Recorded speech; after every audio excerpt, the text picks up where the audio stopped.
2-2.5 ঘণ্টা ফ্লাইটত বহি ফাইনেলি আমি লেণ্ডিং কৰিব লৈছোঁ আৰু এয়া আমি আহি পালোহি the pink city of India Jaipur.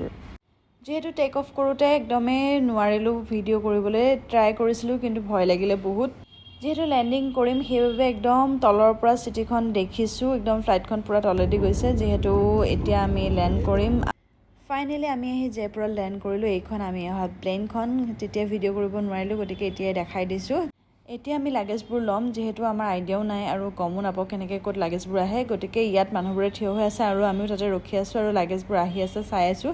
যদিও একে লাগেজ বহুত আছিল, তথাপিতো নাম লিখা থাকে আৰু সেইবাবে আমি লাগেজখিনি লৈ এতিয়া আমি যাম হোটেল। যিহেতু হোটেল আমি আগতেই বুক কৰিছিলোঁ, গতিকে একো প্ৰব্লেম নাই। এতিয়া কেব বুক কৰিব লাগে আৰু হোটেল যাব লাগে, কিন্তু ইয়াতে বহুত বেছি ঠাণ্ডা। মই এনেকৈ পিন্ধি আহিছিলোঁ, কিন্তু ইয়াতে আহি বহুত ঠাণ্ডা পাইছোঁ। বাৰু যি নহওক, আমি এতিয়া যিহেতু ফুৰিব আহিছোঁ, গতিকে গৰম ঠাণ্ডাৰ মাজতে ফুৰিব লাগিব, গতিকে আজিলৈ আহিছোঁ।